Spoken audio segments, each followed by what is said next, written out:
Hello everyone, कैसे हैं आप लोग। आई होप सब कोई अच्छा होगा।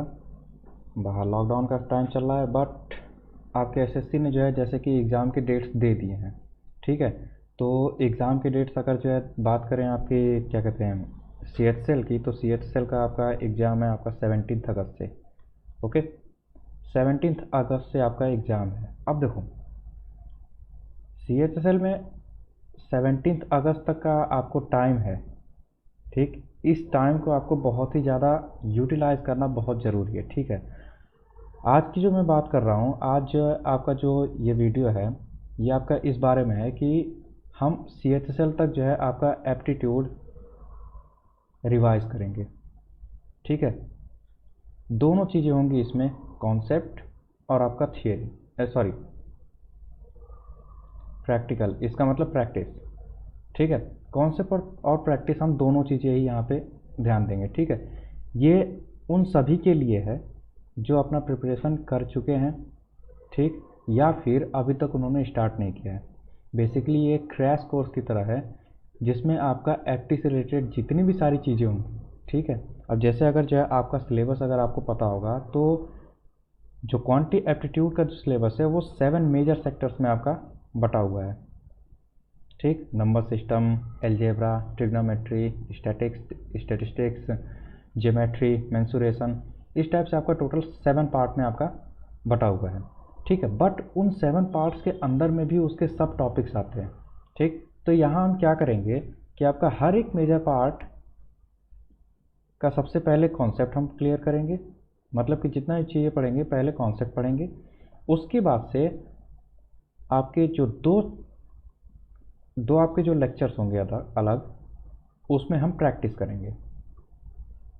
ओके, दूसरी चीज़ यहाँ पे एक चीज़ आपको ध्यान देना है कि कोई भी लेक्चर आपका 15 मिनट से ज़्यादा नहीं होगा। ठीक है, कोई भी जो लेक्चर होगा आपका 15 मिनट से ज़्यादा नहीं होगा। 15 मिनट्स मैंने क्यों रखा है, क्योंकि जैसे देखो आज का जो हमारा कंसंट्रेशन लेवल है, कई सारे बच्चों का तो एक एक घंटे 2-2 घंटे लगातार वो लेक्चर देख लेते हैं, बट मोस्टली का क्या होता है कि वो मैक्स टू मैक्स आपका 15 मिनट देख पाते हैं। ठीक, तो इसीलिए जो है आपका ऑन एन एवरेज के बेस पे जो है हमने 15 मिनट आपका रखा हुआ है। ठीक है, इसमें आप कॉन्सेप्ट से रिलेटेड हर चीज़ मिलेगी। प्रैक्टिस के लिए आपका जो प्रीवियस के 10 ईयर्स के क्वेश्चंस होंगे, बेसिकली हम जो है 10 ईयर्स के जो क्वेश्चंस होंगे उस पर्टिकुलर टॉपिक से, वो सारे क्वेश्चंस हम प्रैक्टिस में करेंगे। चाहे उसके लिए 2 लेक्चर लगे या फिर 3 लेक्चर लगे, इससे मैटर नहीं करता है।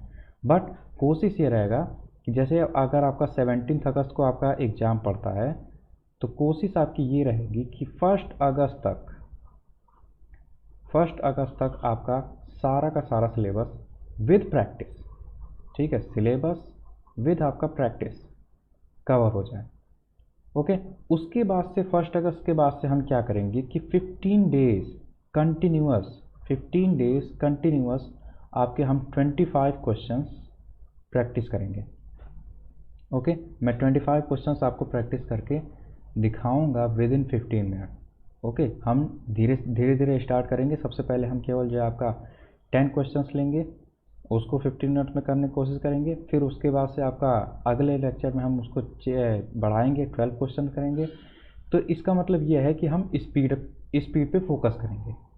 ओके, दूसरी चीज़ आपकी बात आती है स्ट्रेटजी की, कि स्ट्रेटजी क्या अपनाएंगे कि जो आपका स्कोर ज़्यादा हो।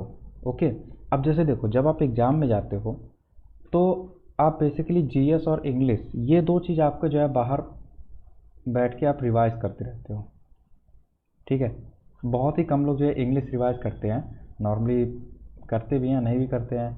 मोस्टली आपका जो है जीएस रिवाइज करते हैं।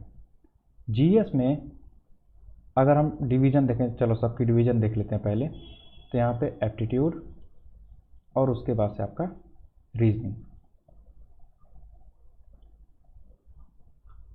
ठीक है, जीएस में अगर आपके जो है बात करें, ठीक है, अगर आप रेगुलर प्रिपरेशन कर रहे हो, आपका स्टैटिक्स तैयार है, ठीक है, तो फिर आप जीएस में आपका 25 क्वेश्चन है, मैक्स आप कर लोगे तो फिर मान लो 20 आपने कर लिया। ठीक है, बट ऑन एन एवरेज की बात करें तो ऑन एन एवरेज जो लोग करके आते हैं वो 10 क्वेश्चन होता है। ठीक है, ऑन एन एवरेज लोग 10 क्वेश्चन करके आते हैं नॉर्मली। ठीक है, बाकी जो इंस्टीट्यूट्स आपके जो एनालिसिस देते हैं कि ऑन एन एवरेज इतने आप करके आओ तो अच्छा स्कोरिंग है, फिर ये है, मुझे उससे फ़र्क नहीं पड़ता। बट ऑन एन एवरेज मुझे जितना पता है, लोवेस्ट से लेके मतलब जिसने एक भी जीएस नहीं किया से लेके हाई जिसने 25 के 25 किए, ठीक है, ऑन एन एवरेज टोटल 10 जाता है। मैक्सिमम 10 क्वेश्चन ऐसे होते हैं जो आप कर सकते हो। ओके, इंग्लिश की बात करें तो इंग्लिश आपका जो है जितना बढ़िया आपका जो है प्रिपरेशन रहेगा वो ज़्यादा सही रहेगा। क्यों? क्योंकि अब देखो इंग्लिश में क्या होता है कि आपके 20 क्वेश्चंस तक आप कर सकते हो, जिसमें से 15 क्वेश्चन आपके सही हो सकते हैं।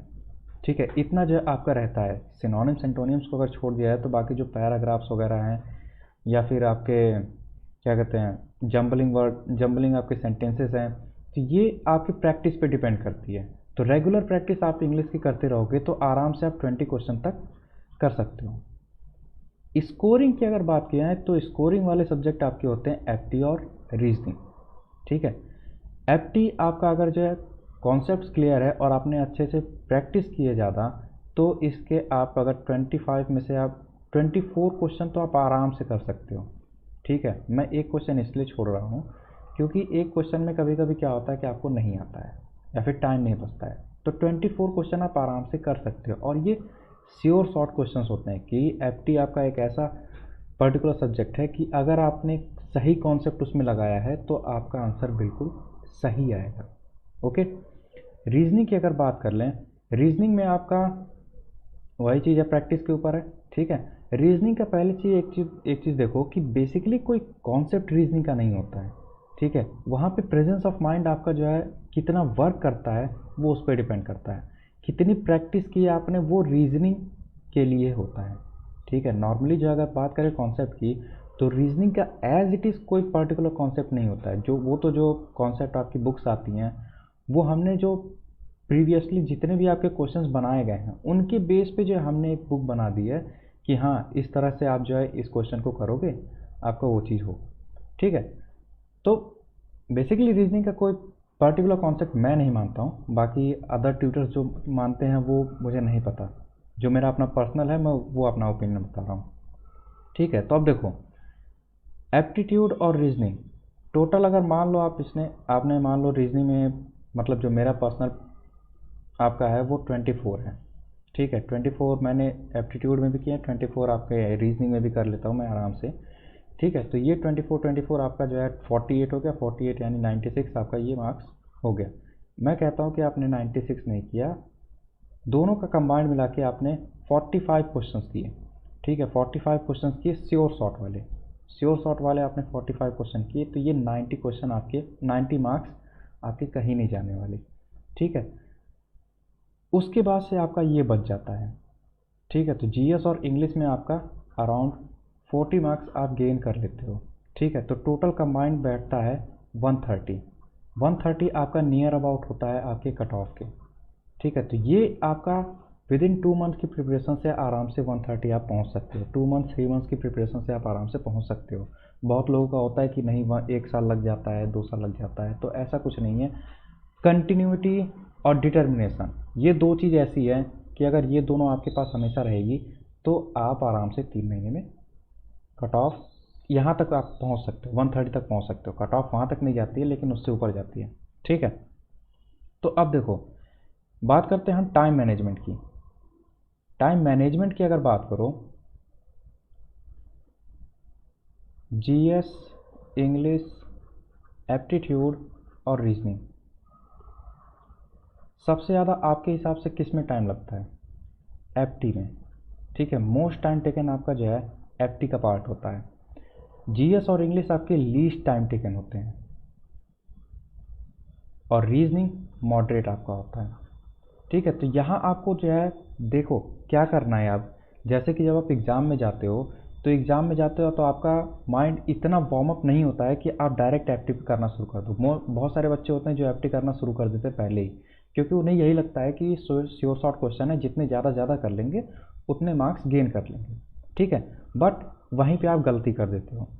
आपके पास है केवल 60 मिनट, ध्यान दो, आपके पास है केवल 60 मिनट्स हैं।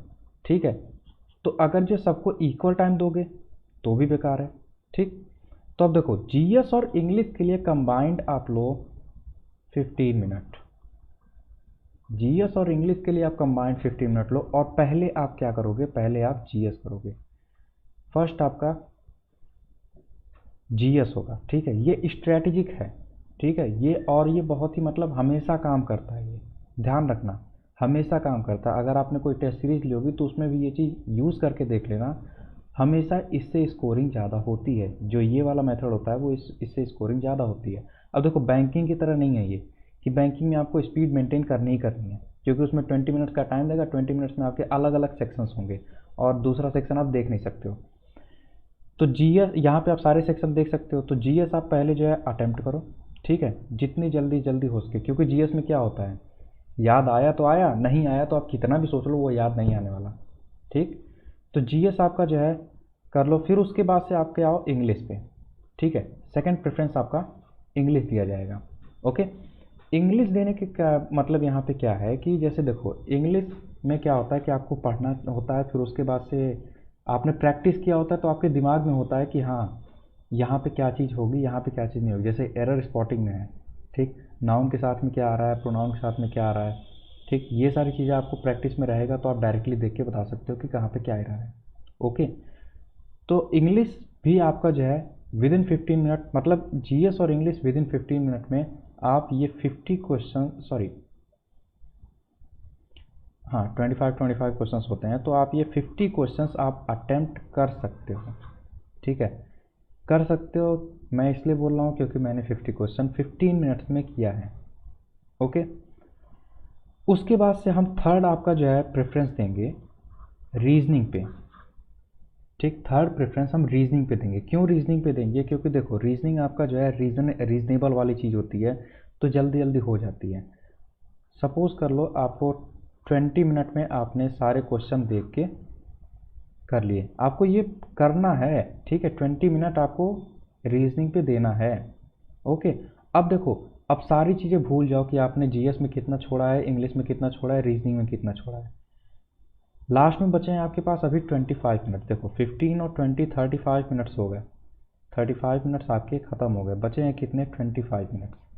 25 मिनट्स में आप जो है 20 मिनट्स लो, केवल 20 मिनट्स में आप एफटी को जितना ज़्यादा आप कर सकते हो कर, जितना ज़्यादा। और देखो इसका होता भी किस तरह से है, क्वेश्चंस के लेवल जो होते हैं आपके किसी भी में, बेसिकली मैं एफटी की बात कर रहा हूँ, तो 3 लेवल के होते हैं, ये आपको ही पता है, ठीक है, इजी,